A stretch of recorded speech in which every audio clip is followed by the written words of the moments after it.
All right, welcome to the Explainer. Today, we're going to pull back the curtain and look at the incredible tech that's packed inside a modern TV transmitter.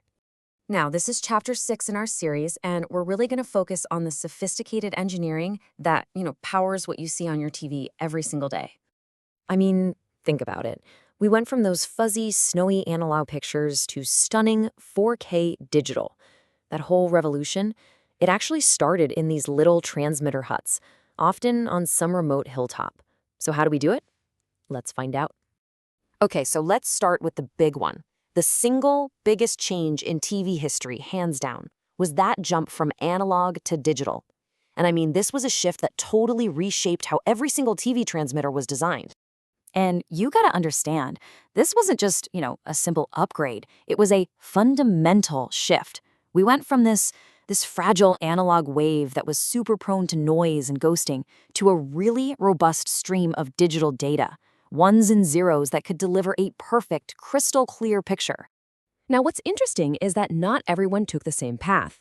While we here in North America went with the ATSC standard, other parts of the world cooked up their own unique digital TV technologies to solve the exact same problem.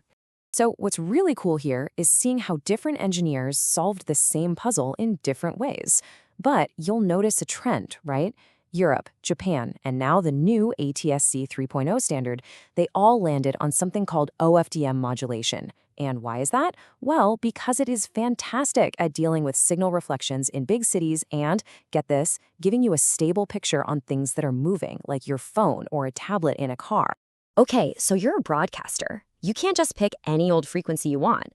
You've got a choice to make between two main bands, VHF and UHF. And believe me, that choice comes with some major engineering trade-offs. Yeah, this is a classic engineering headache. You've got VHF on one hand. Its waves are longer, which means they travel farther and can literally punch right through walls much better. But then you have UHF, which offers way more space, more spectrum, for more channels. And this exact trade-off, it was at the absolute heart of those recent spectrum auctions, where some TV spectrum got sold off for wireless broadband, forcing a ton of stations to move to a new frequency. All right, let's get into the good stuff. Let's look inside the hardware itself.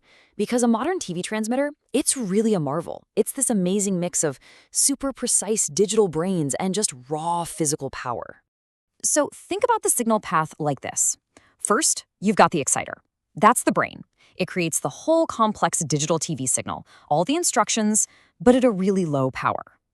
Then you have the power amplifier. That's the muscle. It takes that tiny low-power signal and just cranks it up to full broadcast power. And finally, all that muscle generates a ton of heat, which is where the cooling system comes in. That's the life support, keeping the whole thing from melting down.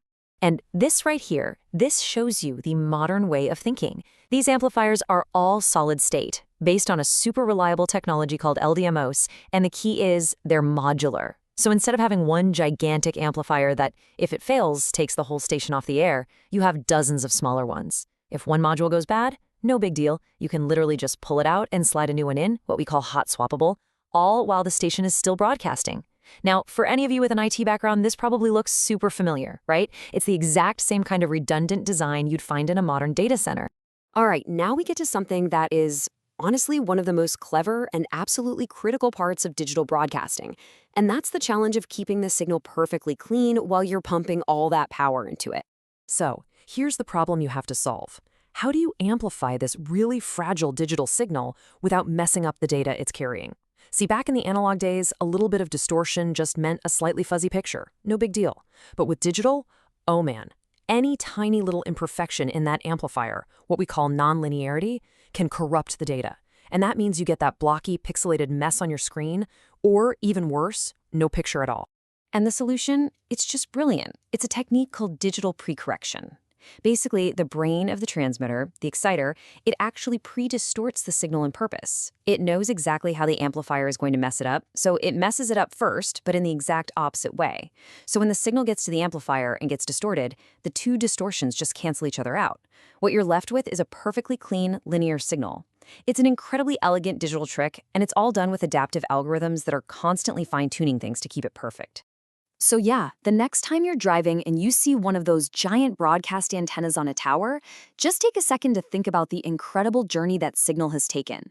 All that digital precision, that raw power, and that clever correction, all just to get that perfect signal from the transmitter HUD all the way to your screen. And that brings us to the future, right? With things like ATSC 3.0 promising 4K video and even IP delivery, you have to ask, is this just the next step? Or is it the start of a whole new transformation for broadcasting? Because this constant evolution, that's what makes this field so fascinating. The move to ATSC 3.0 isn't just about a prettier picture. It's about merging traditional broadcasting with the internet. And that opens up a whole world of possibilities for things like interactive TV and rock-solid mobile viewing that we're really just starting to figure out. It just goes to show you, the tech that brings us our news and entertainment, it never, ever stands still.